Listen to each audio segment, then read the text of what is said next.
आज जो हम चर्चा करने वाले हैं श्लोक क्रमांक 50 की। दो श्लोक कवर करेंगे, 50 और 51, क्योंकि समय भी आज कम रहेगा। तो मन करना माता जी, आप पढ़ोगे अनुवाद? प्रभु जी मैं पढ़ूं। हाँ, पढ़िएगा। कौन बोल रहे हैं आप? पूर्णिमा। हाँ हाँ, ठीक है। आप हाँ। तो पहले क्या करना है कि मैं श्लोक पढ़ूंगा। हाँ आप क्या करना कि मैं श्लोक पढ़ लूँ, फिर मेरे बाद में शब्दार्थ पढ़ूंगा, आप उनको भी मेरे पीछे पीछे दोहराइएगा, है ना? ताकि जी उसे जी। सारे भक्तों के समझ में आएगा कि क्या है उसका अर्थ। बुद्धि युक्तो जहाति हा उभय सुकृत दुष्कृते तस्मादोगाय जस्व योगा कर्मसु कौशलम। बोलिए, बुद्धि युक्त बुद्धि युक्त ठाकुर जी भक्ति हरे में लगा कृष्ण। रहने वाला, भक्ति में लगा रहने वाला जहाती जहाती मुक्त हो सकता है। मुक्त हो सकता है। यह यह इस जीवन में इस जीवन में उभय उभय सुकृत सॉरी दोनों दोनों सुकृत दुष्कृते सुकृत दुष्कृते अच्छे तथा बुरे फल अच्छे तथा बुरे फल तस्मात् तस्मात् अतः अतः योगाय योगाय भक्ति के लिए भक्ति के लिए युजस्व युजस्व इस तरह लग जाओ। इस तरह लग जाओ। योगः योगः कृष्ण भावनामृत कृष्ण भावनामृत कर्मसु कर्मसु समस्त कार्यों में समस्त कार्यों में कौशलम कौशलम कुशलता कुशलता कला। कला। ओके, तो आप पढ़िए अनुवाद। पढ़े प्रभु जी पढ़ो। हाँ, अनुवाद पढ़िए। भक्ति में संलग्न मनुष्य इस जीवन में ही अच्छे तथा बुरे कार्यों से अपने को मुक्त कर लेता है। अतः योग के लिए प्रयत्न करो, क्योंकि सारा कार्य कौशल यही है। प्रभु जी दिख नहीं रहा आगे। 50वां श्लोक है। इतना ही है वो, अनुवाद इतना ही है, बस तत्पर भी नहीं पढ़ना है। तो बोलिए बंद कर। देखिए, कल एक बात और शायद मेरे को याद नहीं आ रहा, मैंने बताई नहीं बताई पिछले श्लोक में, कि पिछले श्लोक में बुद्धि शब्द आया था, बताया था कल मैंने? बताया था प्रभु जी आपने। बताया था ना? हाँ, बुद्धि और बुद्धि योग में अंतर है, बराबर है कि नहीं है? है ना? हाँ जी। बुद्धि का मतलब क्या है? केवल बुद्धि बोलते हैं उसका मतलब है ज्ञान योग।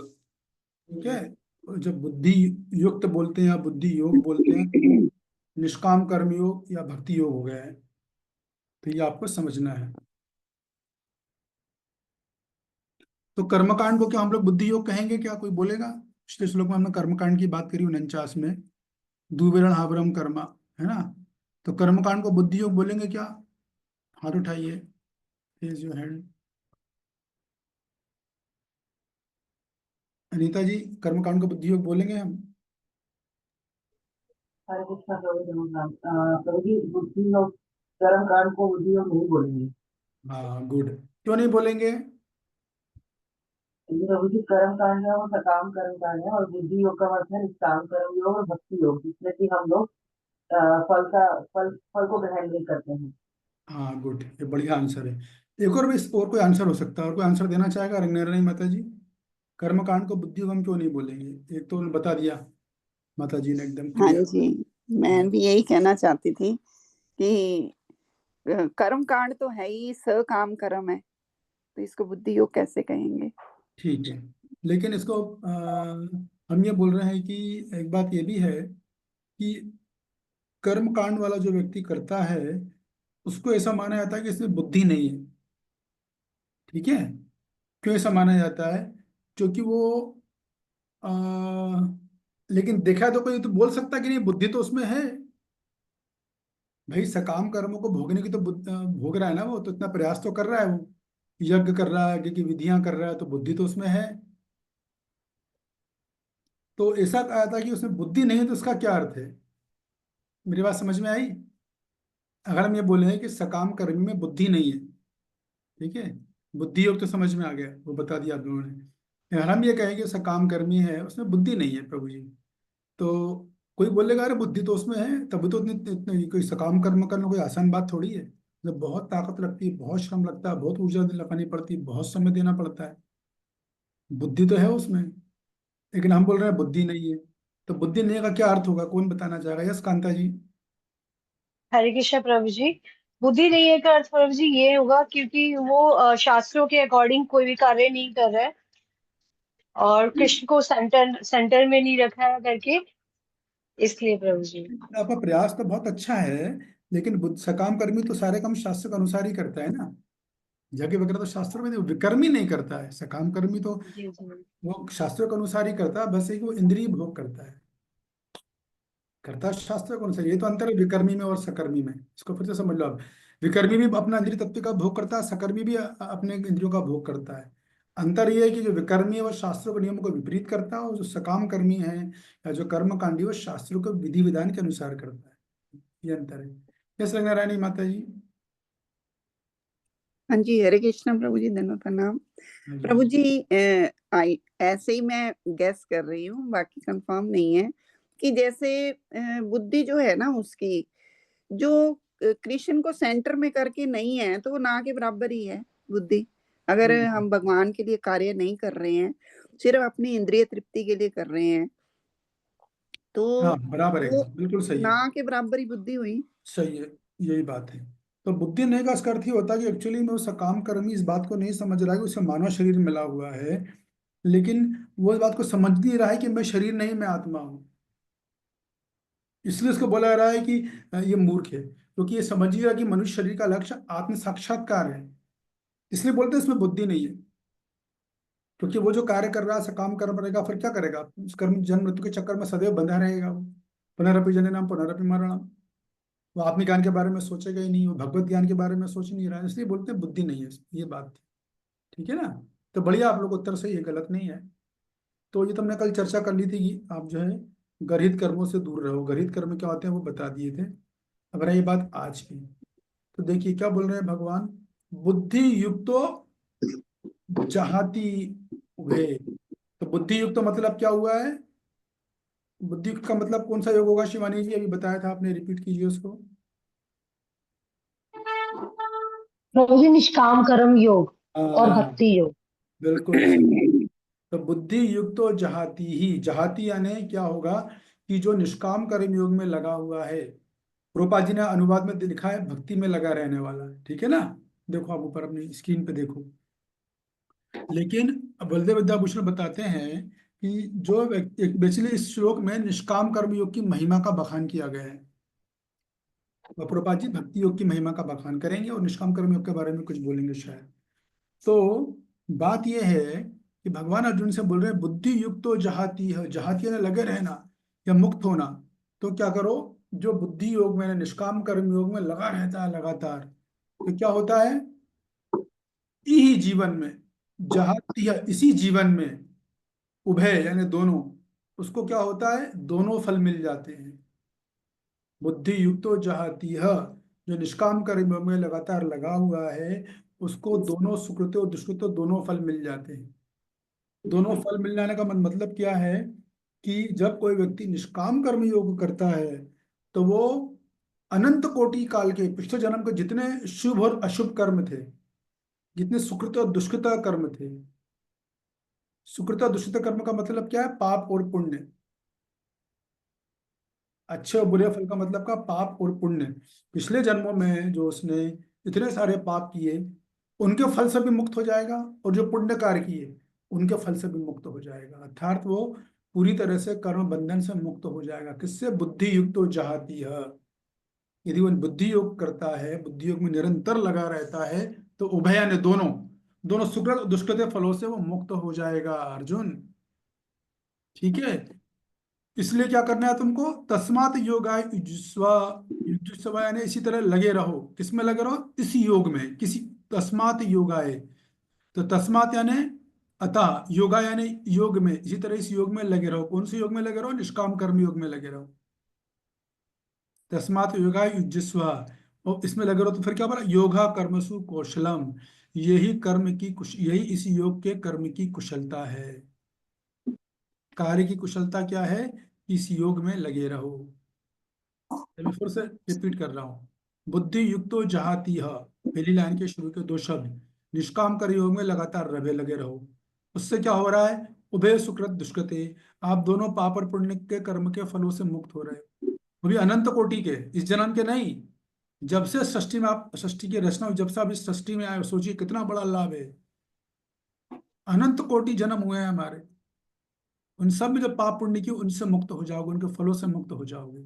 और तस्मात् योगा युज्यस्व, युज्यस्व ने लगे रहो, मतलब उस योग, उसी तरह के योग में लगातार लगे रहो। और यही, ये जो योग है, मतलब जो निष्काम कर्म योग की कुशलता यही है, योगा कर्मसु कौशलम, यही निष्काम कर्म योग की कुशलता है।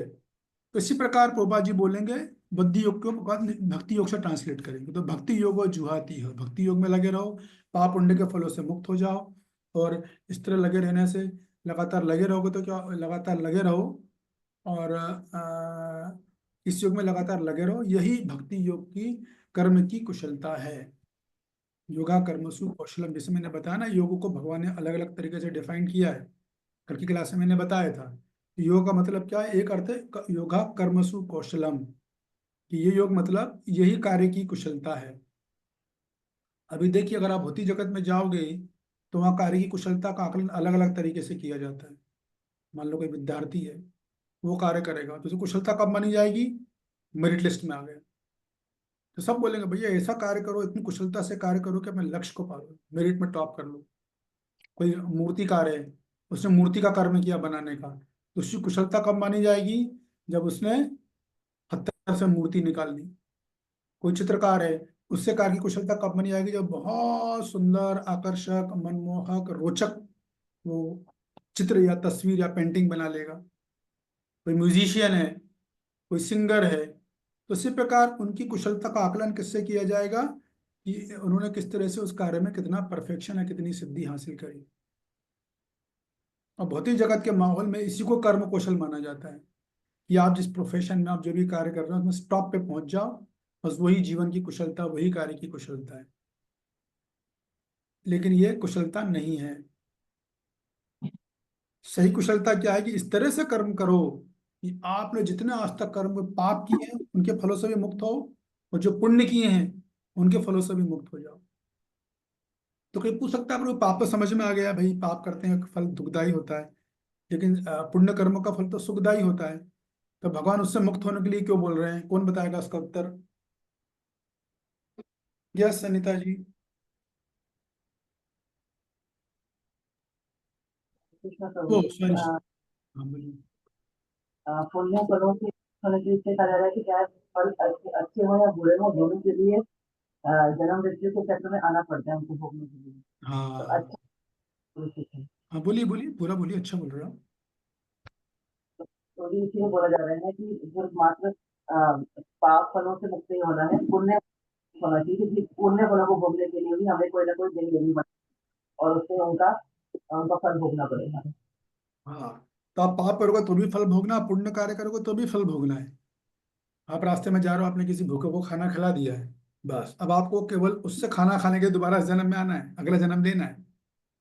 तो लेने के बाद फिर आप पाप वो खाने आओगे तो बहुत सारे पाप भी आप करोगे, कुछ जाने में होंगे, कुछ अनजाने में होंगे, तो वो फिर भोगने पड़ेंगे आपको। फिर आप उस तरह पुनर्जन्म में चक्कर में फंसे रहोगे, हम लोग, वो व्यक्ति संसार से नहीं निकल पाएगा। इसलिए इस तरह से कर्म करो कि कर्म का कर्म भी हो जाए और आप कर्म बंधन में फंसो भी नहीं। तो वो कर्म कैसा है, कि निष्काम कर्म योग करो, अर्थात ऐसा अपने जो वर्णाश्रम के अनुसार जो आपका कर्तव्य है वो करो, और जो फल प्राप्त हो वो भगवान को अर्पित कर दो। भक्ति योग में भी ऐसे ही करो आप। भक्ति योग में तो फल तो का हमने कितनी बार हम कर्म को ही अर्पित कर रहे हैं। मान लो हम कहीं जा रहे हैं, कोई भिखारी मिल गया तो खाना मांग रहा, तो हम थोड़ी ना उसको खाना देते हैं। हम खाना देते हैं क्या, शिल्पा जी। जी हाँ, मेरा प्रश्न था, देना चाहिए या नहीं देना चाहिए। अभी अभी आ जाएगा, उत्तर आ जाएगा। शिल्पा जी बताइए, आप यात्रा करने गए थे, अभी कोई मिला होगा, उसने मांगा होता, वो बोल रहा भूखे लगी है, खाना दे दो, तो आपने दिया कि नहीं दिया। हरे तो कृष्ण हुआ में नहीं पड़ा। है। जी, एक्चुअली देना तो नहीं चाहिए प्रभु जी, पर कभी-कभी प्रभु जी मतलब हम दया के कारण दे देते हैं। तो दया तो आपने दे तो दिया, मगर कर्म बंधन में तो फंस गए आप। जी प्रभु जी। इसीलिए तो बोलते हैं प्रभुपाद जी की, हमने चर्चा करी थी ना पिछले अध्याय में, पहले अध्याय में भी, दया कहाँ पर उपयोग करनी है, कैसे करनी है, कोई नहीं जानता, बहुत कम लोग जानते हैं। तो क्या करना चाहिए फिर हम लोगों को? पहला अध्याय सुना नहीं हमने ना। अच्छा, कोई बात नहीं है। रंगनारायण बता जी, आप कुछ बोलना चाह रहे हैं क्या? हाँ जी, हरे कृष्ण प्रभु जी। अगर हम भगवान को भोग लगा के अगर हम किसी को खाना खिलाते हैं, तो फिर तो हम कर्म बंधन में नहीं बंधेंगे ना।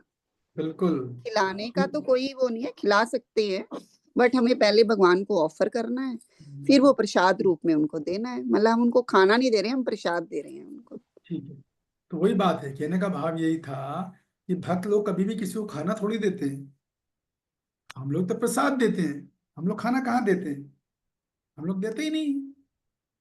हम लोग प्रसाद देते हैं, एक साथ दो काम करते हैं, उसके पेट की भूख भी मर जाएगी, और प्लस वो जन्म मृत्यु के चक्कर से भी मुक्त होने का रास्ता खोल देंगे। उसकी आत्मा को भक्ति मिलेगी, भक्ति सुकृति इकट्ठा हो जाएगी। तो एक साथ दोनों काम किए, हमने शरीर का भी ध्यान रखा और आत्मा का भी ध्यान रखा है, दोनों काम किए, और अपना भी काम कर लिया, हम बंधन में भी नहीं लगे। तो कर्म का कर्म भी हो गया, हमें बंधन भी नहीं लगा, उस अगले आदमी को बंधन भी नहीं लगा, उसकी भी मुक्ति हो गई, हमारी भी मुक्ति हो गई। यही इस योग की कुशलता है समझ में नीता जी? इसको भगवान बोल रहा है योगा कर्मसु कौशलम। ऐसा योग करो, योग में इस तरह से कर्म कुशलता पूर्वक कर्म करो। योग यानी जुड़ना, अपना कर्म इतनी कुशलता से करो कि आप योग से जुड़ जाओ, ना कि कर्म बंधन में फंस जाओ। ठीक है? जी प्रभु जी। आया समझ में श्वेता जी? बात समझ में आई कि नहीं आई? श्वेता कुमारी जी,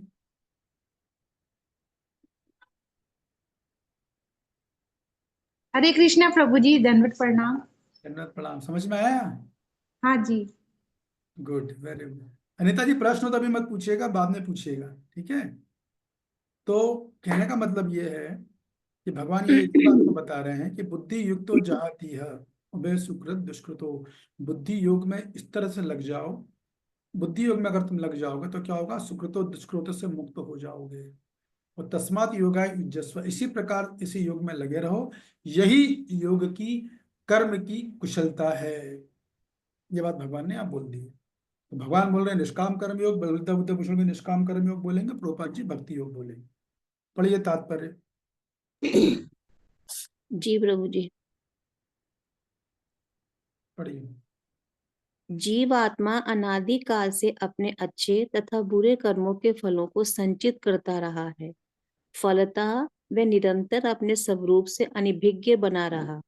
इस अज्ञान को भगवत गीता के उपदेश से दूर किया जा सकता है। यह हमें पूर्ण रूप में भगवान श्री कृष्ण की शरण में ले जाने तथा जन्म जन्मांतर कर्म फल की श्रृंखला का शिकार बनने से मुक्त होने का उपदेश देती है। अतः अर्जुन को कृष्ण भावना अमृत में कार्य करने के लिए कहा गया है, क्योंकि कर्म फल के शुद्ध होने की यही प्रक्रिया है। ठीक है। आपको आप किन्होंने पढ़ा ये? पूर्णिमा। ना मत हरे है, कृष्ण। ओके, मत है, मत है, लेकिन आप हैंड रेस करना अभी सीख नहीं पाए क्या? जी ठीक, सीख लिया मैंने, सीख लिया सीख जी। लिया, अच्छा ठीक है, ओके। अपने आप ही सीख लिया, कोई ना कोई बटन दबा के। हाँ, वो तो बटन में 3 बटन बगल में होते हैं ना, जी हाँ जी, पता लग गया। इसीलिए। तो बस जब भी आपको कुछ बोलना कुछ करना ना, आप हैंड रेस कीजिएगा, है? जी। तो देखिए, यहाँ पर क्या बात भगवान प्रभुपाद जी का बोल रहे हैं कि जीवात्मा जो अनादि काल से, हमारा कोई इतिहास नहीं है। तो पूछना, मैंने पिछले बताया जीवात्मा का भाई कुछ इतिहास नहीं है, क्यों? भगवान का इतिहास नहीं तो हमारा इतिहास कहाँ से होगा? हम तो भगवान के अंश हैं। तो अनादि काल से, पुरातन काल से अच्छे तथा बुरे कर्म, अच्छे तथा बुरे कर्म से क्या मतलब है? पाप और पुण्य कर्म के फलों को संचित करता रहा है। पाप करेगा, उसका फल संचित हो गया, पुण्य किया, उसका फल संचित हो गया। जब समय आएगा तो जैसे बीज निकलता अंकुरित होता है, वैसे पाप के फल निकलते हैं, पुण्य के भी फल निकलते हैं अपने समय आने पर। तो जीवात्मा ये सब करता रहा, तो इस तरह से वो संसार के भोगों में मस्त हो गया है कि उसका वास्तविक स्वरूप से वो उसे भूल गया। वो जीवात्मा का वास्तविक स्वरूप क्या है? जीवरे स्वरूप हो नित्य रे कृष्णदास। कि मैं भगवान कृष्ण का दास हूँ, इस बात को भूल ही गया, अनभिज्ञ बना रहा है। तो कोई पूछेगा इस भाई तो ठीक है, तुम्हें पता चल गया बीमारी, अब इसकी दवाई क्या है, ट्रीटमेंट क्या है? तो ट्रीटमेंट ये है कि आ, आप क्या करो कि अपना ये गीता के उपदेश से उस अज्ञान को दूर कर लो। जी, चूंकि अज्ञान अच्छे पाप पुण्य कर्मों में क्यों लगा है? अज्ञानता के कारण। अज्ञानता कैसे दूर होगी? प्रभुपाद जी बोल रहे हैं, आप भगवद गीता का उपदेश सुनिए, रोज नित्यपति क्लासेस में आइए, ग्रहण कीजिए, और भी अच्छा करना है। कुछ आप में अगर अच्छी भावना आती है, कुछ भगवान के प्रति, भगवान की सुविधा हम लोग को अगर दे रहे हैं इतने अच्छे ज्ञान सुनने की, तो हमारा क्या करता है, हम दूसरे लोगों को भी लेकर आए क्लासेस में, ताकि क्यों उनको भी लाभ हो, उससे भगवान और अधिक प्रसन्न होते हैं। ये और भी अच्छी सेवा है। तो जब हमारे मन में भाव आते हैं कृतज्ञता के भाव, तब वो बुद्धि उस डायरेक्शन में दौड़ती है कि मैं अब कैसे सेवा करूं भगवान की। Yes, we can bring more people in this discussion, ताकि अधिक से अधिक लोगों को लाभ हो सके एक ही समय में। फिर पता नहीं हम लोग कोर्स करें नहीं करें, कितना करें, क्या हो, किसको पता है ना। तो ये बात बताई जा रही है कि भगवदगीता के उपदेशों को ग्रहण किया जाए और उन लोगों को भी लाया जाए, उन लोगों को इंस्पायर किया जाए जो गीता के उपदेशों को ग्रहण करना चाहते हैं। इससे क्या होगा, जीव पूरी तरह से जन्मों जन्मों से, अनंत जन्मों से जो उसकी श्रृंखला चली आ रही है, जन्म पुनरपि जननम पुनरपि मरणम, इस श्रृंखला से वो मुक्त हो जाएगा। और श्रृंखला से वो मुक्त, अब आगे चलोगे ना 12वें अध्याय में, तो भगवान बोलेंगे मुझे सबसे अधिक प्रिय कौन है। वहां भगवान ये बात बोलने वाले हैं, जो मेरे अधिक से अधिक लोगों को इस ज्ञान का प्रसार करेगा वो भी सबसे अधिक प्रिय। इसलिए हम सबका कर्तव्य बनता है कि जो भी हमारे संपर्क में आते हो, मित्रगण, रिश्तेदार, रिलेटिव, ऑफिस, घर में, दफ्तर में, जहाँ पर भी जरा भी लगता है कि ये आ सकते हैं, तो उनको यहाँ लाना चाहिए चर्चा में, ताकि वो भी लाभ उठा सके। इस प्रकार व्यक्ति क्या करेगा, कृष्ण भावना भावित हो जाएगा और कर्म फलों से पूरी तरह शुद्ध हो जाएगा। और यही कर्म फल से शुद्ध होने की प्रक्रिया है, इस बात को यहाँ पर बोला जा रहा है। तो कुल मिला के भगवान निष्काम कर्मयोग का गुणगान कर रहे हैं, और प्रभुपाद जी क्या कर रहे हैं, प्रभुपाद जी भी भक्ति योग का गुणगान कर रहे हैं कि आप भक्ति योग में जब आप कर्म करोगे तो क्या होगा, आप स्वतः ही अच्छे बुरे कर्मों के प्रभाव से जो हमने किए अभी तक, उनसे मुक्त हो जाओगे। और यही वास्तव में कार्य की कुशलता है। कार्य की कुशलता इसी बात से मानी जाती है। कार्य की कुशलता इस बात से नहीं मानी थी कि हमने अपने जीवन के भौतिक लक्ष्य हासिल कर लिए, खूब सारा धन कमा लिया, खूब बड़ी बंगला गाड़ी ले लिया, शहर में नाम हो गया, राजनीति में आ गए, कलाकार बन गए। अरे वो कर तो लिया, लेकिन अभी तो कर्म बंधन में तो फंसे हो ना। अगले जन्म में कर्म बंधन में फंस गए हो, क्या पता तुम्हारा मनुष्य का जन्म हो भी हो कि ना हो। इस जन्म में तो टाटा बिरला घर में पैदा हो सकता है, अगले जन्म में भंगी घर में पैदा हो, या वो भी नहीं मिले, किसी जीवात्मा को स्वर्ण के पेट में डालना पड़े, तो फायदा क्या हुआ फिर? What is the use? इस मनुष्य शरीर मिलने का पर्पस तो डिफीट हो गया, क्योंकि आपने कर्म ठीक से किए नहीं। तो वास्तव में कर्म की कुशलता यही है कि वो जीव अपने आप को कर्म बंधन से मुक्त कर ले। हाँ, ऐसा नहीं कि उसे जीविका के लिए बहुत कुछ तो करना पड़ेगा, वो सबको करना पड़ता है, वो तो करेंगे, लेकिन उस करने के साथ साथ अपना कर्म कौशल भी करना है। मतलब अपने दिनचर्या और भक्ति योग दोनों को संतुलित बना के चलना है। यही जीवन की कुशलता है। भक्ति की कुशलता क्या है कि किस प्रकार वो अपने निजी जीवन को, अपने ऑफिस जीवन को, पारिवारिक जीवन को भक्तिमय जीवन में संतुलन बना ले, यही कुशलता है। तो वो प्रयास करता है, भगवान से प्रार्थना करता है, नित्यपति क्लासेस सुनता है, नित्यपति जप करता है, तो भगवान उसे बुद्धि दे देते हैं कि किस तरह से उसे अपने कार्य में संतुलन बनाना है।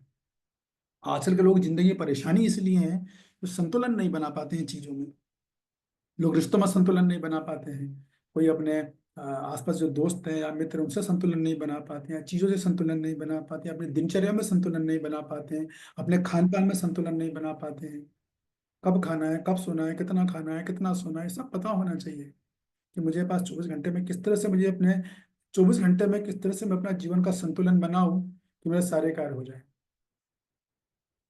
जो ये जिम्मेदारियां मेरी, मेरा भजन भी हो जाए, मेरी भक्ति भी हो जाए, क्लास भी हो जाए, और जो मेरी जिम्मेदारियां वो भी मैं निभा लूं।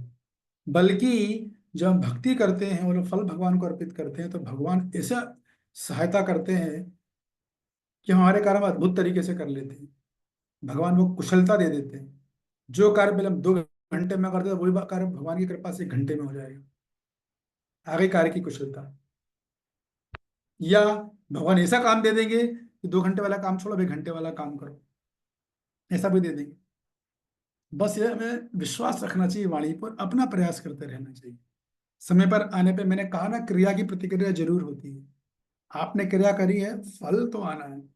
भक्ति में भगवान सहनता देर से फल देते हैं। तो ये परीक्षा लेते हैं, सबर की परीक्षा लेते हैं, कितनी श्रद्धा से मेरे ऊपर, ये बात है। तो श्रद्धा हमारे बराबर बना के रखनी चाहिए। तो कार्य की कुशलता क्या है कि अपने कार्यों को इस तरीके से किए। निष्काम कर्म योग है, तो अपने कार्यों को वेदांत जो निष्काम कर्म योग का कार्य क्या है, कौन बताएगा, हाथ उठा के बताए। निष्काम कर्म योग का कार्य क्या है? अरे कोई नहीं बता पाया, ऐसा कैसा? यश शिल्पा जी बताइए। प्रभु जी अपने वर्ण के अनुसार कर्म करते हुए अपने सारे कर्मों को भगवान को अर्पित कर देना। हाँ, तो वर्ण का उसका मतलब ये है, उससे कार्य है कि अपने जो वर्णाश्रम के अनुसार जो उसके कर्तव्य है उसको करना है। तो उसकी कुशलता क्या होगी उन कर्मों की, कि अपने फल को वो भगवान को अर्पित करे, यानी वो भगवत अर्पित निष्काम कर्म योग करेगा। तो क्या हुआ, कर्म के कर्म भी हो गए और कर्म बंधन लगेगा भी नहीं उसको। पाप के फलों से भी मुक्त हो गया और पुण्य के फलों से भी मुक्त हो गया। ठीक है, ऐसे ही भक्ति का कार्य क्या है? भक्ति के कार्य क्या है? यस रंगरानी माता जी। नवदा भक्ति। नवदा भक्ति, सही जवाब, समझ गए आप लोग है ना। नवदा भक्ति इस तरीके से करो कि अपने जो आप पाप और पुण्य के फलों से मुक्त हो जाओ। ठीक है कि नहीं है? ये बात है, इस बात को बताया जा रहा है यहाँ पर, इसी बात को बोला जा रहा है। तो वो क्या, हम सबके चिंतन और मनन का विषय है। जो गंभीर भक्त होता है वो खुद सोचता है कि मैंने श्रवण तो किया है, अभी इसको कैसे मैं प्रैक्टिस करूं, क्योंकि बिना प्रैक्टिस के कीर्तन नहीं हो पाएगा सही से कभी भी। तो पहले श्रवणम करो, श्रवण के बाद थोड़ा कीर्तन करके स्मरणम, स्मरणम बहुत महत्वपूर्ण चीज होती है। हम क्लास में बैठे हैं, क्या का पॉइंट सुने आज, क्या का सीखा, इसमें से क्या का मुझे अप्लाई करना है, ऐसे अनेक भक्त प्रैक्टिस करते हैं। मैं भी पहले ऐसे प्रैक्टिस करता था, ये मैंने बना लिया, इस पर्टिकुलर पॉइंट पे मुझे कार्य करना है, या इस तरह से मेरे को भी भगवान के साथ कुछ इतनी अच्छी सुविधा मुझे मिल रही है, इतना बढ़िया अच्छा ज्ञान मिल रहा है, प्रामाणिक ज्ञान मिल रहा है, तो फिर मुझे किस तरह से उसको रेसिप्रोकेशन करना है। ये सारी चीजें जो एक्चुअली बोलना नहीं पड़ता है, ये तो जिसके अंदर कृतज्ञता जब आ जाती है तो स्वतः ही बुद्धि आ जाती है उसमें। कृतज्ञता ही बुद्धि ला देती है, और वही कार्य की पूरी कुशलता है। सुनना बहुत अच्छी बात है, नोट्स बनाना बहुत अच्छी बात है, अच्छे से समझना बहुत अच्छी बात है, बहुत बड़ी ये कुशलता है, नो डाउट। लेकिन पूरी कुशलता कब कहलाएगी, जब हम उसमें प्रैक्टिस भी करेंगे, तब वो पूरी कार्य की कुशलता है। तो यहाँ पर कुल मिला के क्या बताया जा रहा है, बात वही है कि जो भी व्यक्ति इस कर्मयोग को, यह शब्द है ना, तो जिस कर्मयोग यानी आप बुद्धि योग बोलो या निष्काम कर्मयोग बोलो, वो क्या करता है, पाप और पुण्य के फलों से मुक्त हो जाता है। क्यों मुक्त हो जाता है, कौन बताएगा?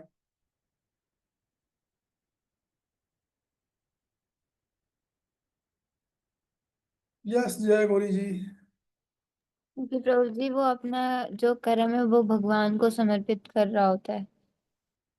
गुड, बढ़िया है, लेकिन अभी पूरा पूरा उत्तर तो अभी अभी भी नहीं आया। कर्म तो समर्पित कर रहा है, लेकिन क्या केवल कर्म ही समर्पित कर रहा है?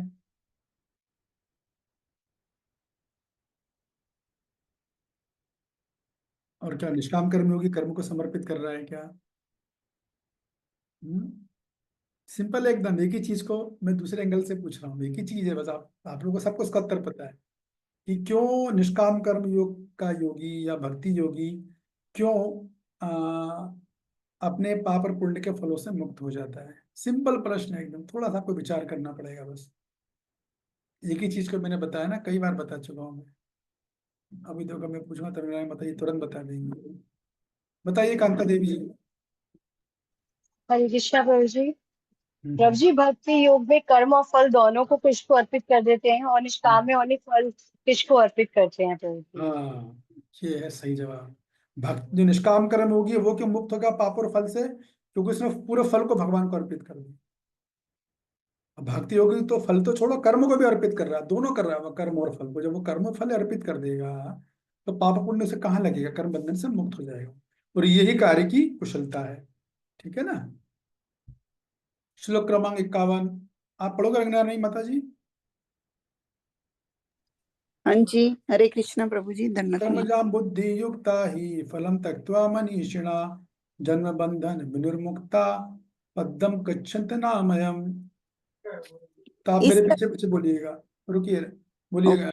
रंगना मत कर्मजम, कर्म जम काम कर्मों के कारण, तो काम कर्मों के कारण, बुद्धि युक्ता, बुद्धि युक्त भक्ति में लगे, भक्ति में लगे, ही ही निश्चय ही, निश्चय ही, फलम फलम फल, फल, त्यक्त्वा त्यक्त्वा त्याग कर, त्याग कर, मनीषिणा मनीषिणा बड़े बड़े ऋषि मुनि बड़े बड़े ऋषि मुनि या भक्तगण या भक्तगण जन्म बंध, जन्म बंध, जन्म तथा मृत्यु के बंधन से, जन्म तथा मृत्यु के बंधन से, विनिर्मुक्ता विनिर्मुक्त, मुक्त, मुक्त, पदम पदम पद पर, पद पर, गच्छन्ति गच्छन्ति पहुँचते हैं, पहुँचते हैं, अनामयम अनामयम बिना कष्ट के। बिना कष्ट के। अब आप केवल अनुवाद पढ़िए। इस तरह भगवत भक्ति में लगे रहकर बड़े बड़े ऋषि मुनि अथवा भक्तगण अपने आप को इस भौतिक संसार में कर्म के फलों से मुक्त कर लेते हैं। इस प्रकार वे जन्म मृत्यु के चक्कर से छूट जाते हैं और भगवान के पास जाकर उस अवस्था को प्राप्त करते हैं जो समस्त दुखों से परे है। हरे कृष्णा प्रभु जी, तो धन्यवाद। देखिए, फिर भगवान ने निष्काम कर्म योग बोला, महाप्रभुपा जी ने अनुवाद में ही भक्ति योग बोला है। तो इस तरह निष्काम कर्म योग में या भक्ति योग में लगे रहने से, एक श्लोक खोलते हैं, कर्मजाम बुद्धि युक्ता ही। कर्मजाम मतलब क्या क्या होता है? बुद्धि युक्ता, और ही बुद्धि युक्ता मतलब निष्काम कर्म योग में जो है, जो लगे हुए हैं, बुद्धि युक्ता ही जो निष्काम कर्म योग में लगे हैं, वो क्या करते हैं? फलन त्यक्त्वा, फल का त्याग कर देते हैं। और ऐसे लोगों को क्या बोलते हैं? मनीषिणा, मैंने बड़े बड़े ऋषि मुनि या भक्तगण भी प्रभुपाद जी ने जोड़ दिया है, ये प्रभुपाद जी तो भक्ति योग के एंगल से ले रहे हैं ना। तो जो लोग बुद्धि युक्ता निष्काम कर्म योग में लगे होते हैं, वो अपने फल का त्याग कर देते हैं। कर्म तो करते हैं, फल का त्याग कर देते हैं। तो ऐसे मनीषी क्या होते हैं? जन्म बंधन विनिर्मुक्ता, वो जन्म और मृत्यु के बंधन से मुक्त हो जाते हैं। और क्या होता है? पदम गच्छन्त मानयम, वे सब पद को प्राप्त कर लेते हैं जहाँ कोई कष्ट नहीं होता है। अनामय माने कष्ट, और पद यानी स्थिति। ऐसे पद को प्राप्त कर लेते हैं जहाँ कोई कष्ट नहीं होता है। कर्मजम बुद्धि युक्ता ही फलम त्यक्त्वा मनीषिणा जन्म बंधन विनिर्मुक्ता पद गच्छत नामयम। ठीक है, तो कर्मजा बुद्धि युक्ता ही का क्या अर्थ हुआ? कौन बताएगा? हाथ उठाइए, रेज योर हैंड। कर्मजा बुद्धि युक्ता ही, अरे कठिन का है, मैंने आपको बताया। यस रंगना रानी माता जी। जो जिनकी बुद्धि जो निष्काम कर्म कर रहे हैं, हाँ, भक्ति योग कर रहे हैं, या जो बस उसमें जो लगे हुए हैं। ठीक है, लगे, फिर क्या है? फलम त्यक्त्वा मनीषिणा मतलब जिन्होंने अपने फल अर्पित कर दिए हैं। हाँ, फल का त्याग कर दिया है। कर्म तो किया, फल का त्याग कर दिया, लेकिन ना फल त्यक्तवा, हाँ, छोड़ दिया है।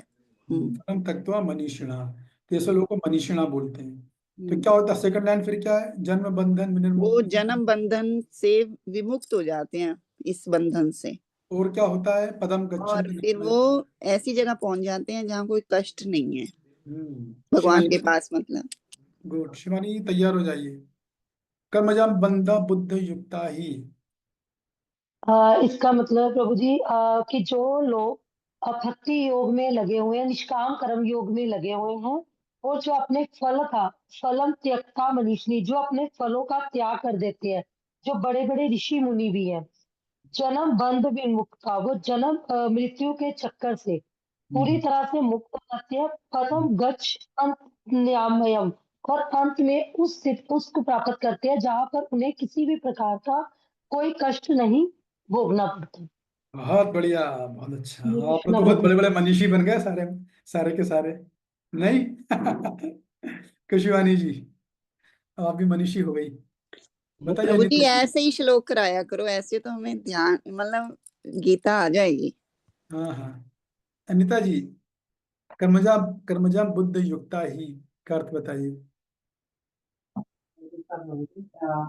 जो लोग निष्काम कर्म योग या भगवत भक्ति में लगे हुए हैं, हाँ। फलम हम्म। बड़े बड़े ऋषि मुनि जो अपने कर्म फलों को जिन्होंने त्याग कर दिया है। नहीं नहीं नहीं, आप संस्कृत भी पढ़ो, पहले संस्कृत बोलो फिर अनुवाद में करो। फलम त्यक्त्वा मनीषिणा, पहले ये बोलिए फिर उसको आप समझाइए। फलम त्यक्त्वा, जिन्होंने अपने कर्म के फलों का त्याग कर दिया है। हम्म। मनीषिणा, बड़े बड़े ऋषि मुनि या भक्तगण, जन्म बंध विनिर्मुक्त्वा, वह अपने जन्म से मृत्यु के बंधन से मुक्त हो जाते हैं। और पदम गच्छन्ति नाम्यम, ऐसे ऐसे पद पर पहुंच जाते हैं जहां पर कोई किसी प्रकार का कोई कष्ट नहीं है। हाँ बढ़िया, आप एक एक करके सब मनीषी बन रहे हो। और रुचि दीदी आप बोलोगे? मेरे चप्पल का नहीं नहीं, हाथ उठाइएगा। कांता जी आप ट्राई करोगे? समझ गया ना मैं क्या पूछ रहा हूँ, कैसे पढ़ना है? आप स्क्रीन पे देख सकते हो, मैंने उसको सही हाईलाइट भी किया हुआ है। हरे कृष्णा प्रभु जी। हम्म। जी प्रभु जी, आपने बताया जैसे कर्म बुद्धि युक्ता ही, जो हम्म। कर्म बुद्धि और फल को मतलब बुद्धि के बंधन से मुक्त है प्रभु जी, अपने कर्म को भगवान को जिन्होंने दे दिया है। फल त्वचा मनीषी, जिन्होंने अपने फल को भी त्याग दिया है, और वो ऐसे परम पदवी मुनि मनीषा पर पहुंच गए हैं, जैसे मुनि वगैरह होते हैं। और उससे वो क्या है, जन्म बद्ध विनिमुक्ता, जन्म और बंधन से मुक्त हो गए हैं प्रभु जी। पद गच्छ से नामयम, और वो ऐसे पद को प्राप्त हुए हैं जहाँ पे कि ना ही जिसकी जन्म है ना मृत्यु है, यहाँ सिर्फ आनंद ही आनंद है प्रभु जी। बिना कष्ट के इससे पद को प्राप्त होते हैं जहाँ उन्हें कोई कष्ट नहीं होता। बस। कष्ट, वेरी गुड, बहुत अच्छा। शिल्पा जी आप ट्राई करना चाहोगे? यस प्रभु जी। करिए। कर्मजम बुद्धि युक्तः, ये जो जी अब बोलिए। ये इसको बोलते हैं अष्टपद। शुरू के चार अक्षर होते हैं ना, वो एक साथ लेते हैं, आठ होते हैं, आप देखोगे ना, इसको अष्टपद बोला जाता है। तो आप गिनोगे, 3 2 5 2 7 और 1 ये 8 हो गए। फिर ये 8 दूसरा, फिर ये 8 और फिर ये 8, ऐसा होता है। तो आप बोलोगे तो यहाँ बोलोगे कर्मजम बुद्ध युक्ता ही, ऐसे पूरा बोलना होगा। फिर इसका अर्थ बताइएगा। फिल्म फलम तक्त्वा मनीषिणा, फिर उसका अर्थ बताइएगा। इस तरीके से ट्राई कीजिए। कर्मजम कर्मजम बुद्धि युक्ता ही, जो निष्काम कर्म करते हुए अपने सभी फलों को भगवान को अर्पित करते हैं, नहीं वो ऐसा नहीं बोलना है। कर्मजम बुद्ध युक्ता ही मतलब निष्काम कर्म में लगे रहो या करते रहो। फिर आपको बोलना फलम त्यक्त्वा मनीषिणा, ऐसे मनीषीगण फल का त्याग कर देते हैं। ठीक है? फिर त्याग करने से क्या होता है? जन्म बंधन विनिर्मुक्ता, वो जन्म बंधन के बंधन से मुक्त, जन्म और मृत्यु के बंधन से मुक्त हो जाते हैं। और फिर पदम गच्छाता नामा, पदम गच्छन्ता नामयम, कि वो जो है फिर उस पद को प्राप्त करते हैं जहाँ कोई कष्ट नहीं होता। ठीक है, गुड। नेक्स्ट टाइम ट्राई कीजिएगा। ममता जी आपने ट्राई करना चाहते हैं क्या? जी प्रभु जी, हरे कृष्णा। हाँ, हरे कृष्णा। कर्म जम भुक्ति युक्ता ही, जो लोग भक्ति में लगे हुए हैं निष्काम भाव से, फलम त्यक्त्वा मनीषन है, उन्होंने अपने कर्म फलों को त्याग दिया है, बड़े बड़े ऋषि मुनियों की तरह। जन्म बंध विनिर्मुक्ता, जन्म बंध विनिर्मुक्ता पदम गच्छन्ति अनामयम, उन्होंने वो जन्म मृत्यु के बंधन से मुक्त होकर एक ऐसी जगह पर पहुंच जाते हैं जहां पर कोई भी कष्ट नहीं है। ठीक है, ओके। चलिए तात्पर्य पढ़िए।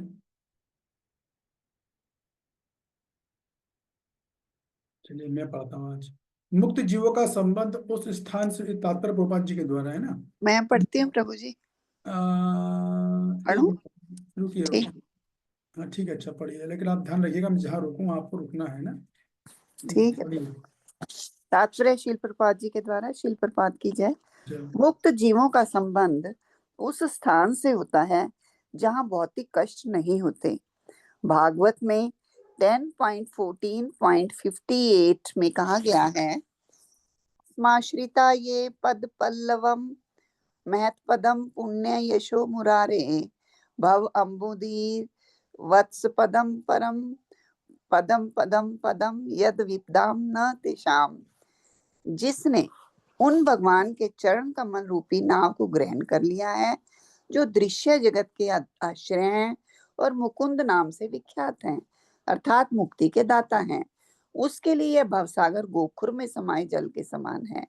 उसका लक्ष्य परम पदम है, अर्थात वह स्थान जहाँ भौतिक कष्ट नहीं है, यहाँ की बैकुंठ है, वह स्थान नहीं जहाँ पद पद पर संकट हो। ठीक है। तो अभी हमने ये श्लोक में पढ़ा ना, क्या नाम है, पदम गच्छन्ति नामायम। इसका मतलब है कि वैसे स्थान को प्राप्त कर लेते हैं जहाँ कोई कष्ट नहीं होता है।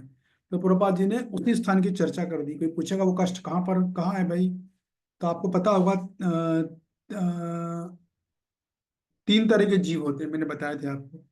एक बद्ध जीव जो हम लोग हैं, दूसरे होते हैं मुक्त जीव, ठीक है, और तीसरे होते हैं नित्य मुक्त जीव।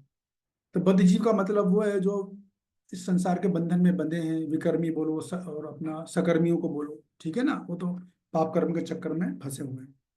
फिर जो निष्काम कर्म योगी वो भी आत्मज्ञान प्राप्त कर लेता है। ज्ञान योगी भी भौतिक प्रकृति के गुणों से मुक्त हो जाता है, अष्टांग योगी भी हो जाता है। तो ये लोग जब मुक्त हो जाते हैं फिर कहाँ जाते हैं, ऐसी जगह जाते हैं जहां पर कोई, कौन से पद को प्राप्त करते हैं, जहां कोई भौतिक कष्ट नहीं होता। जैसे कि ज्ञान योगी कहाँ पर जाएगा, कौन बताएगा? ज्ञान योगी जाएगा ब्रह्मानंद में। अष्टांग योगी कहाँ जाएगा? परमात्मा की प्राप्ति करेगा, वैकुंठ लोक में जाएगा। भक्त योगी कहाँ जाएगा? गोलोक धाम वृंदावन जाएगा। तो यहाँ पर क्या है, कोई भौतिक कष्ट नहीं है वहां पे, वहां जाते हैं वो लोग। कौन? जो निष्काम कर्मियों का राष्ट्रांग भक्ति योगी, जो निष्काम कर्मी योगी होता है, या रूपाल जी के भाषण में कहो तो भक्ति योगी, वहां चले जाते हैं। तो उन जीवों को बोलते हैं मुक्त जीव। मुक्त जीव का मतलब ये है कि ऐसा जीव जो अभी शरीर में रह रहा है किंतु वो शारीरिक चेतना से पूरी तरह मुक्त हो चुका है। उसने इस बात का साक्षात्कार कर लिया कि मैं शरीर नहीं, मैं आत्मा हूं, और वो उस स्तर पर फंक्शन कर रहा है, उस स्तर पर कार्य कर रहा है, उसको बोलते हैं मुक्त जीव। हालांकि वो संसार में ही है। एक नित्य मुक्त जीव, नित्य मुक्त जीव का मतलब ये है कि वो कभी भी संसार बंधन में आते ही नहीं है, कभी नहीं आते वो भगवान के नित्य परिकर है जो गोलोक में रहते हैं या वैकुंठ लोकों में रहते हैं। लेकिन यहाँ के ऐसे जीव जो भक्ति निष्काम कर्म योग करेंगे या भक्ति योग करके अपने आप को मुक्त कर लेते हैं, उनको बोलते हैं मुक्त जीव। तो वो कहाँ जाते हैं? वैकुंठ लोक में जाते हैं, ठीक है। वैकुंठ यानी ऐसा स्थान जहाँ कोई कुंठा नहीं है, कोई चिंता, कोई तनाव, कोई बाधा, कोई कमेंट, कोई शत्रु नहीं है। हाँ, सब एक दूसरे को अनंत गुना प्रेम करने वाले हैं, वो वैकुंठ लोग है।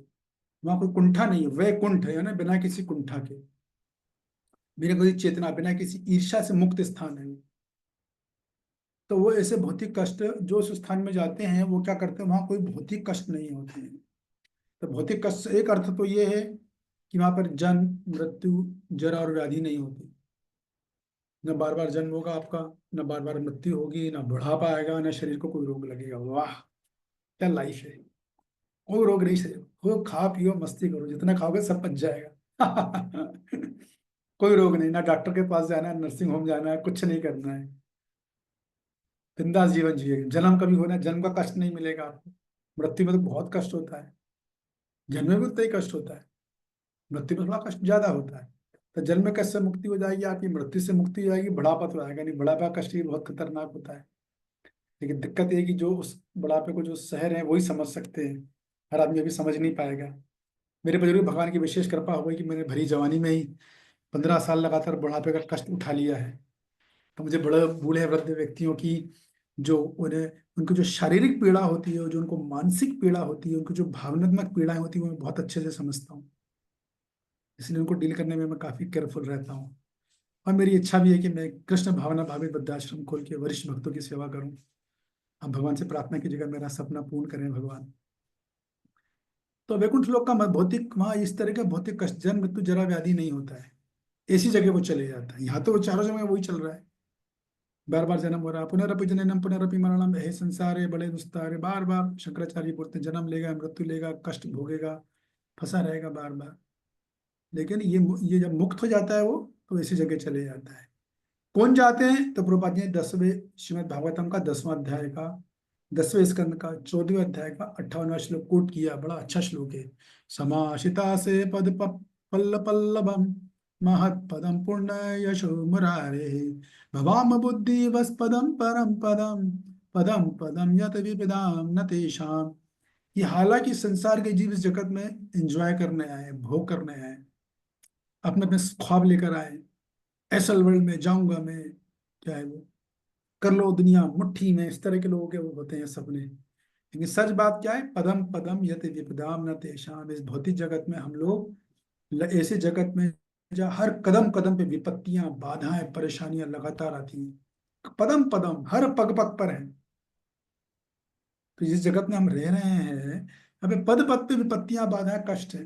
देख लो, अब हम लोग अपने जीवन में झांक के देख लो, रोज कुछ ना कुछ हो रहा है, हर क्षण होता है, हर मिनट में होता है। कोई कड़वे वचन बोल देगा, हम डिस्टर्ब हो जाएंगे। किसी क्रिया हम कोई कर देगा, जिससे हमें परेशानी हो जाएगी, या हम दूसरों को परेशान कर देंगे अपनी वचन से या क्रियाओं से। लगातार ये चल रहा है, पदम पदम यत विपदाम न तेषाम। तो संसार सागर में 24 घंटे मौत का तांडव चल रहा है। कौन कब चटक जाए, कौन कब निकल जाए, किसी की कोई गारंटी नहीं। अब तो जैसे कलयुग बढ़ रहा है, बिल्कुल गारंटी नहीं। तो ऐसे जो कष्ट हैं, लेकिन जो भगवान के चरण कमलों की शरण ले लेता है, इस संसार सागर को पार करना जितना कठिन है, किसके लिए है?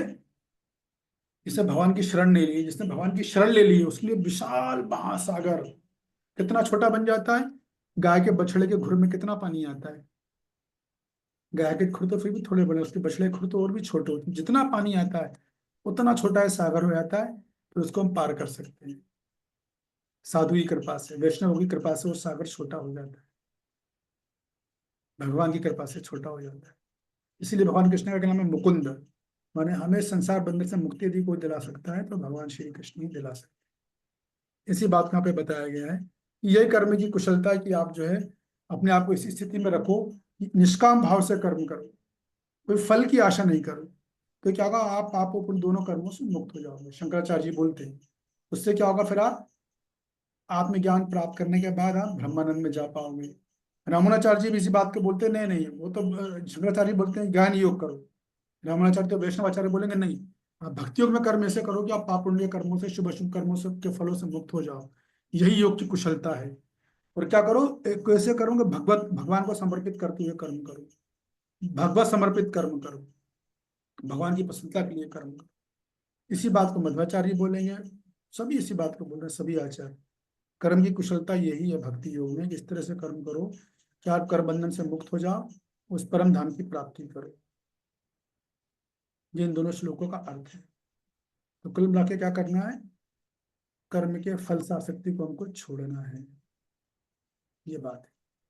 हरे कृष्णा कृष्ण कृष्ण हरे हरे, हरे राम राम राम हरे हरे। तो मेरा नया क्लास, नया बैच चालू हो रहा है, उसमें जाऊंगा मैं। किसी का कोई एक प्रश्न और एक कमेंट ले सकता हूँ मैं, मात्र 5 मिनट है मेरे पास। यस शिवानी जी। अ, हरे कृष्णा प्रभु जी। प्रभु जी, मेरे मन में क्वेश्चन आ रहा है, जैसे रोड साइड पे खड़े होते हैं कोई, उनको कई बार बड़ी नीड होती है किसी चीज की, तो अगर हम उनको जैसे कई बार खड़े होते हैं कोई मांगने वाले, उनको 10-20 रुपए दे देते, तो प्रभु जी इसी से भी हम फिर कर्म बंधन में बन जाएंगे? हंड्रेड जैसे परसेंट खाने का तो हो गया भोग, तो हंड्रेड प्रभु जी फिर परसेंट क्या करें? 100%। तो प्रभु जी फिर नहीं देना चाहिए ऐसे रोड पे जो होते हैं? कैश नहीं देना चाहिए, आप उनको भोजन, भगवान का प्रसाद दीजिए। कुछ कपड़े प्रसाद। इत्यादि देना है, वो भगवान को अर्पित करके कपड़े इत्यादि दे सकते हैं। ऐसी चीजें दे सकते हैं जो उनकी जरूरत हो। कैश मत दीजिए, क्योंकि हाँ, अगर आपको पता हो कि इसका दुरुपयोग नहीं करेगा, अगर आप पर्सनली जानते हो कि शराब नहीं पीता, मांस नहीं खाता, कोई गलत काम नहीं करता, तो फिर आप दे सकते हो। बट जनरली ऐसा होता नहीं, जनरली रिस्की जोन रहता है, हमें क्या पता वो कैसा उपयोग ये करेगा। हाँ प्रभु जी, हाँ जी। प्रभु जी जैसे हम अपने कई बार पुराने कपड़े होते हैं हम अपनी मेड को दे देते हैं, प्रभु जी फिर वो भी नहीं देने चाहिए? वो तो चलेगा, वो तो चलेगा, ठीक। वो तो चल ठीक जाएगा, है। वो तो दे देना चाहिए। ठीक। उसका रेफरेंस मैंने कहीं देखा था, भूल गया मैं भी, लेकिन वो दे सकते हैं, वो दे सकते हैं। तो उसका दुरुपयोग करने का अगर आप सपोज करो उसने कपड़े बेच दिए और इस पैसे की शराब पी ली, तो फिर आपको कर्म बंधन लग जाएगा। आपको समझाने के लिए बता रहा हूँ।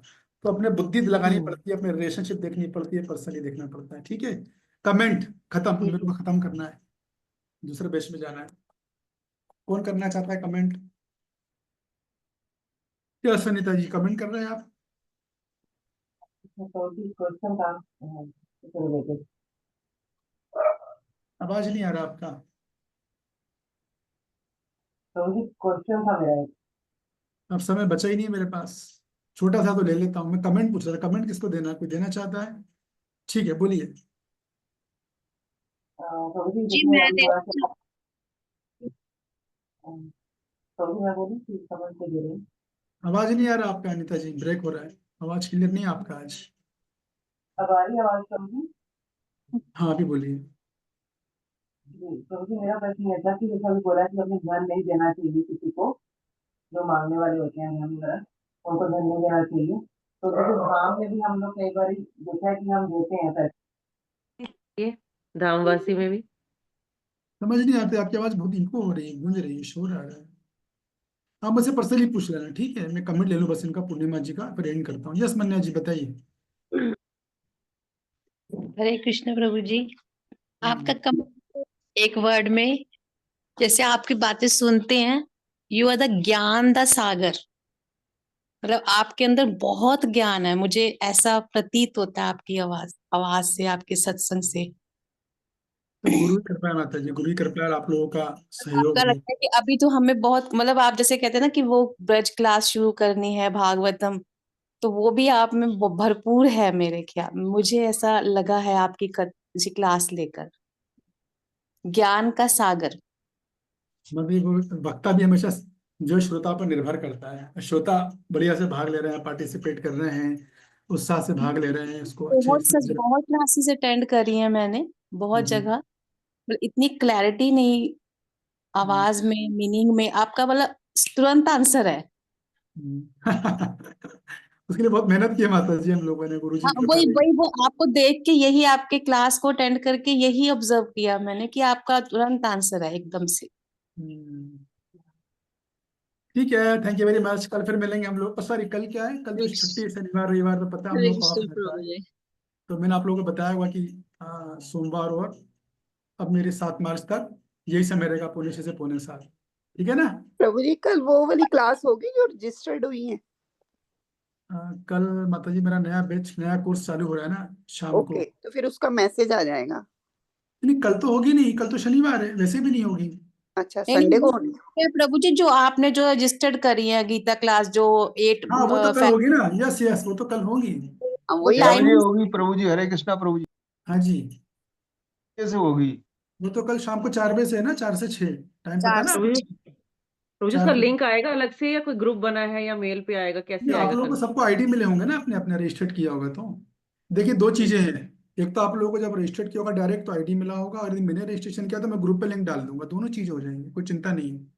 बदलाव पे आईडी तो नहीं ग्रुप में लिंक डाल प्रभु, दूंगा। लिंक लिंक दे जी दीजिएगा हमने प्रभु जी, तो आईडी तो नहीं अलग पता। से कराया, आप वो जो ग्रुप है उसी में डालेंगे ना लिंक हाँ, हमें। ग्रुप में लिंक डाल दूंगा मैं। बाजा से लिंक, मान लो कि मैं नहीं भी डाल पाऊँ, कुछ आगे पीछे हूँ, तो आप लोग को आपका आईडी भी दिए गए हैं ना, करेक्ट?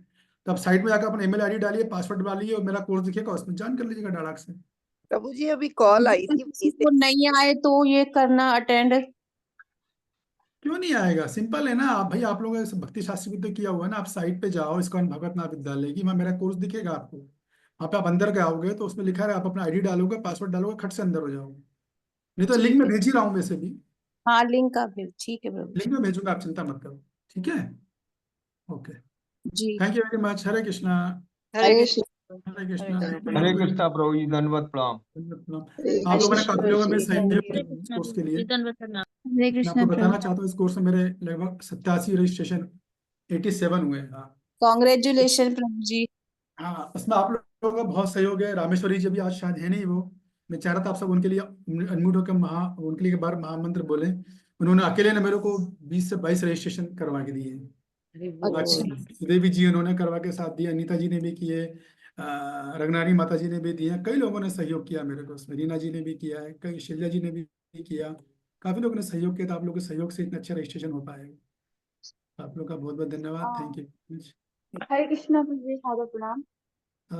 हाँ मनीषा जी, आपने भी कुछ नहीं रजिस्ट्रेशन दिए, इन्होंने भी दिए, हाँ ओके। कविता माता जी बोल रही थी जी। हाँ जी, प्रभु जी, कल गाजियाबाद में यात्रा है, तो मुझे हम कैसे ले पाएंगे क्लास? कोई नहीं, आप रिकॉर्डिंग है ना, आपको रिकॉर्डिंग मिलेगा वहां से। द्वारकाधीश बाबू ने भी रजिस्ट्रेशन दिए थे मेरे, आप सभी लोगों ने, भक्तों ने सहयोग किया, तो आप सभी का बहुत बहुत धन्यवाद, थैंक यू। जो नहीं कर पाए हैं वो अभी भी कर सकते हैं, मेरा अगला कोर्स फिर आएगा अप्रैल में, पितामह भीष्म का। प्रभु जी, तो आज भी कर सकते हैं क्या रजिस्ट्रेशन? आज कर सकते हैं, क्यों नहीं कर सकते, बिल्कुल कर सकते हैं। यस प्रभु जी, एक बार प्लीज प्रभु जी वो लिंक को शेयर कर दीजिएगा। आप कौन बोल रहे हो? कविता कविता। हाँ जी, आप तो कर चुके हैं ना शायद। यस प्रभु जी, तो सिस्टर का करना है प्रभु जी। हाँ करा सकते हैं, बिल्कुल करा सकते हैं, क्यों नहीं करा सकते हैं। तो हरे प्रभु जी कृष्णा मुझे प्रभु जी, एक बार दंडवत प्रणाम। कर दीजिए। धन्यवाद, प्रणाम। प्रभु जी, कल जो क्लास होगा गीते का होगा कुछ और? अब मेरा समय हो गया, मुझे आप जाने दो, मैं माफी चाहूंगा, मुझे तुरंत जाना है, माफ कीजिए, बाकी मेरे से पर्सनली बात कर लीजिएगा, ठीक है। थैंक ठीक यू है, वेरी मच, हरे हरे कृष्णा। कृष्णा। हरे दूसरे कृष्णा बीच वाले प्रभु मेरा जी। वेट कर रहे हो, हरे कृष्णा।